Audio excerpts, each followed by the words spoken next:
So on this day, we started off with a morning vitamin C enriched juice. Lukey was not feeling good, so I got some cucumber, orange, carrot, apple, and I made him a delicious juice. And carrots is probably one of the only raw veggies that Lukey will eat. So this really made Mama proud to see him drink this, and he gave it a big thumbs up. Now for my breakfast, I pretty much have the same thing every day. I just mix some water with almond milk, unsweetened almond milk, half a frozen banana. The frozen banana is going to give it a creamier consistency, and then a scoop of my vegan chocolate Shakeology, teaspoon of peanut butter, some ice, about a cup of ice, and then I like to sneak in my greens when I have fresh spinach around. It's really an easy way to get it in and you don't even taste it. And then I love to always add some fun toppings and take my shake outside, overlook the lake, and read my book.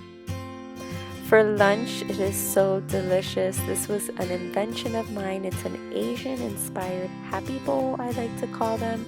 So I started off with making some jasmine rice. If you are going to have white rice, jasmine and basmati are going to be your healthier options.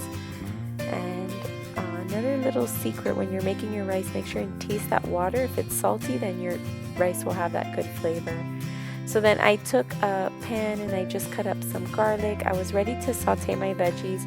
The way I did this was totally complicated and I don't recommend you to do this. I was just thinking of separating all the veggies from my bowl, but you can totally cook them together. So I threw in some frozen broccoli that I buy from Costco, the organic kind, and then chopped up some red peppers, green onions.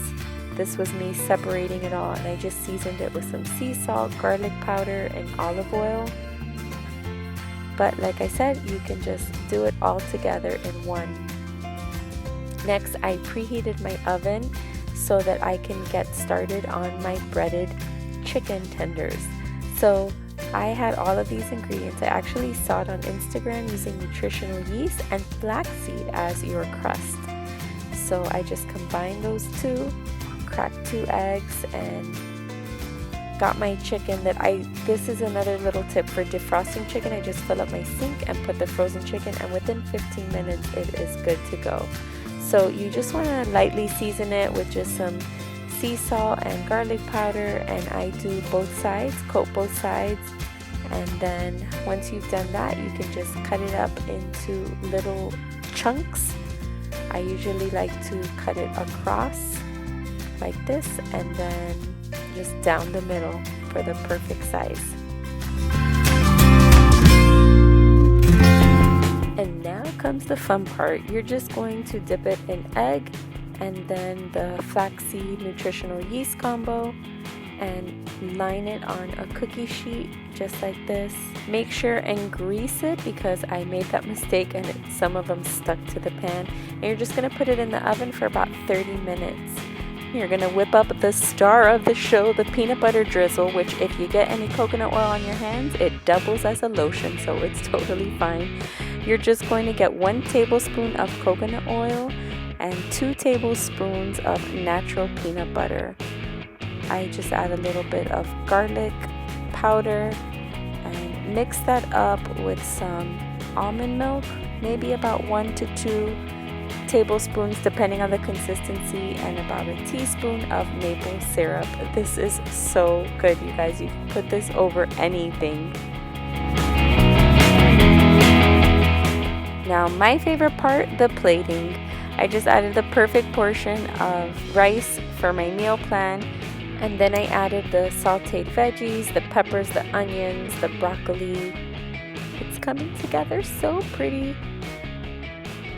And then I added the crispy chicken, about 5 or 6 pieces depending on what you like. And then I put some cilantro on top, which is always a nice finishing touch for all of my meals. And then the star of the show, that peanut butter drizzle, about a tablespoon over the whole dish. And then I sprinkled it with some sesame seeds to just top it off. And this is to die for. Guys, the idea here is to make the chicken in advance, the rice in advance, so that maybe all you have to do is saute the veggies and you have yourself a dish. Today my sister was over, so we were just eating, working at our computers, chit-chatting. It was fun. For snack, this is one of my go-to snacks, my new obsession, the cilantro jalapeno hummus from Trader Joe's. And I just like to chop up some fresh veggies, tomato, cucumber, put a little sea salt on them, some lemon. Lemon always makes your veggies taste better. And then I just dip it directly into the hummus. So good. This night I was craving something sweet, so banana ice cream to the rescue. I just threw in 2 frozen bananas. Those are just cut in half, and I put about 4 ounces of almond milk unsweetened, and I just mash it up in my Vitamix until it gets smooth and creamy. Today I was making a chocolate chip banana and ice cream, so I just threw in a handful of dark chocolate, dairy-free chocolate chips, and I put it in a dish and just topped it with some of my favorite toppings, unsweetened shredded coconut, and then I put some mulberries. Mulberries are really tasty. If you haven't tried them, they're like chewy, but then they get crispy with the coldness of the ice cream. And then I put some fresh strawberries. And Liam and I just went outside. We watched the sunset, and there was actually some like lightning storms going on in the background. You'll see it was really beautiful and peaceful.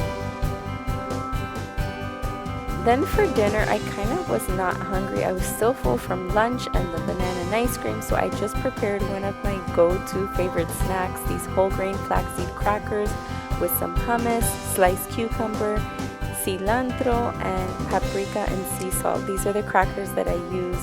Really, really good, you guys. So that is what I ate today. I hope you enjoyed this video. If you want to see more of these, give us a thumbs up and comment below what your favorite meal was.